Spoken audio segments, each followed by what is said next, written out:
Hello everybody, welcome to today's topic. It is a very crucial time, era, history of mankind, and it is a very dangerous time.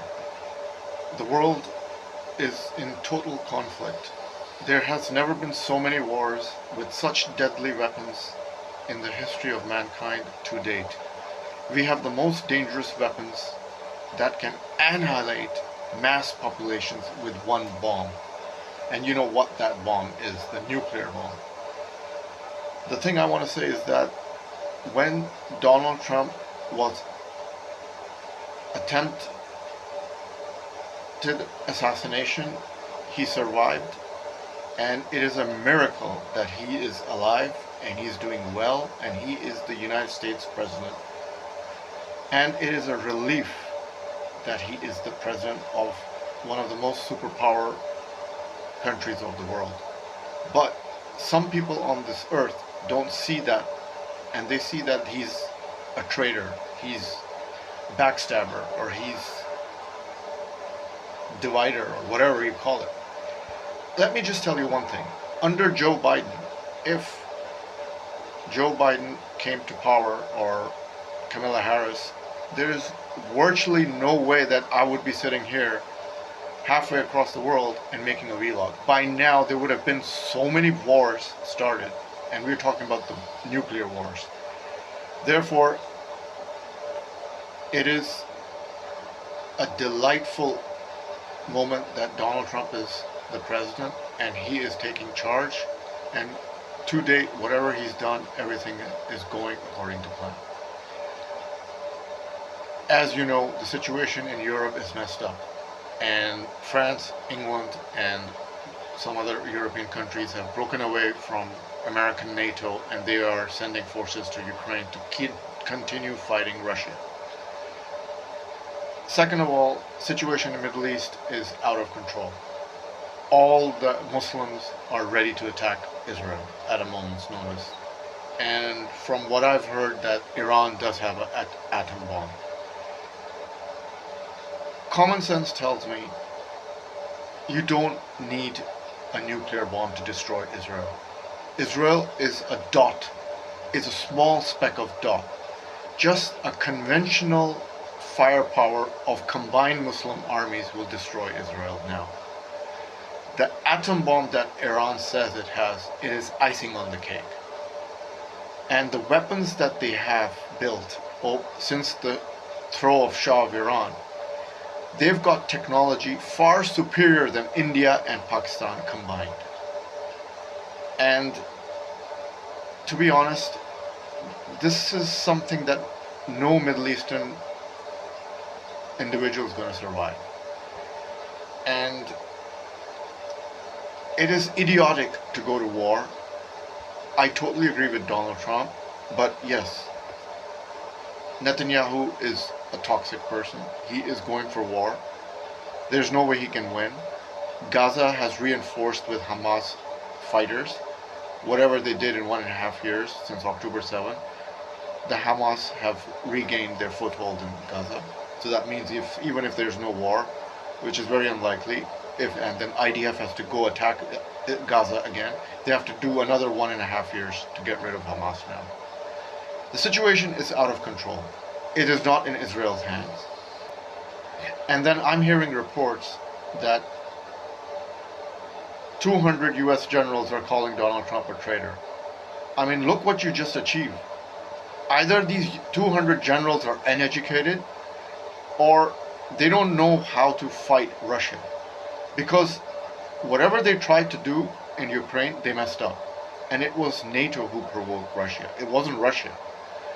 And that is the million-dollar question. Why, or the billion-dollar question, that why are these generals sticking up for war? What are you going to achieve by fighting Russia? Do you want another conflict with Russia versus America?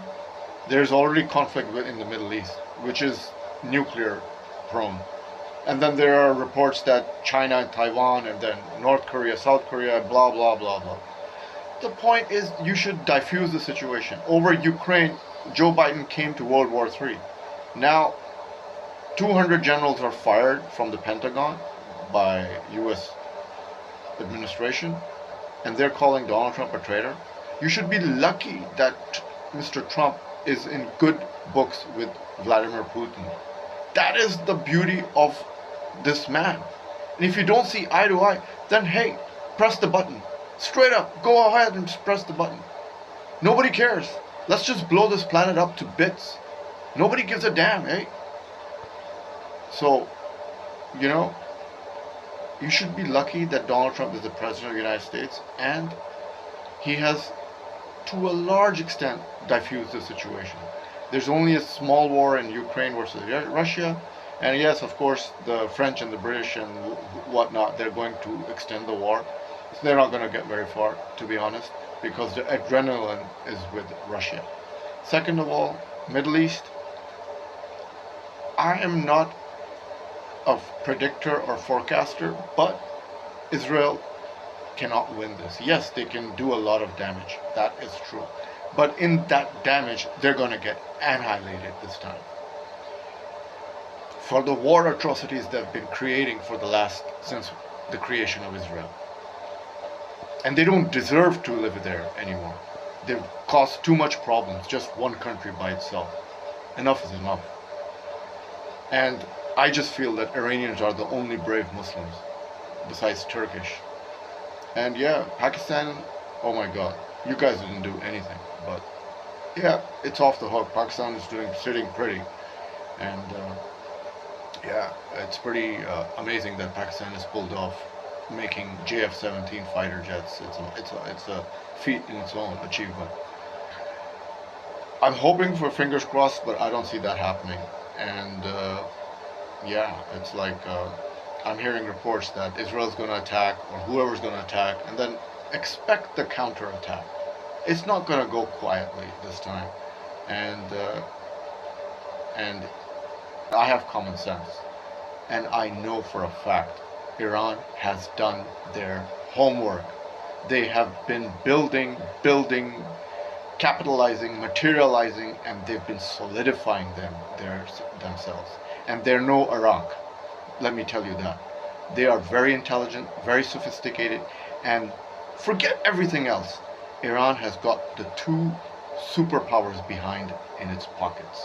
One is China, second is Russia. And I don't want to name the small countries that are behind Iran. So I don't think Iran is going to lose. I think Iran is going to do maximum damage to Israel. And it would be pretty foolish enough for Israel to wipe themselves out of the planet.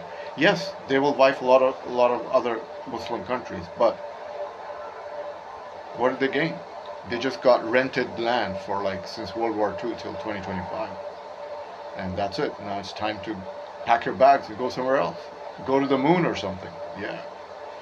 Because you created too many problems, and you showed your haste towards Muslims, and that's no way to behave, because their philosophy is, we want nobody here alive who is Muslim. This belongs to our holy land.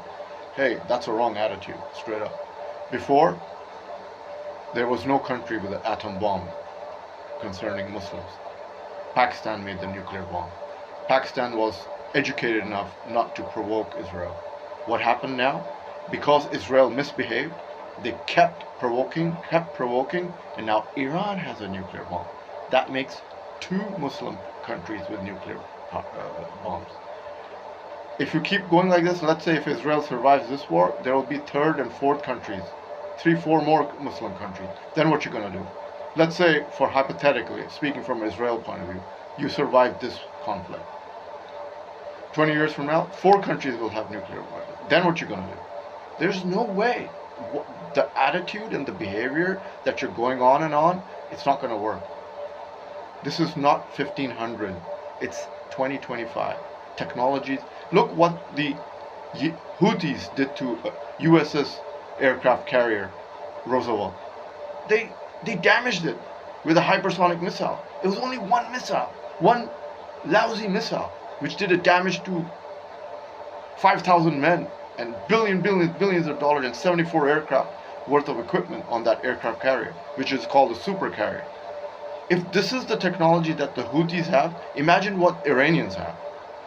So I do not see Israel pulling off a victory here. This is my prediction from artificial intelligence, from the weapons that Iran has built. And yes, let's see what happens.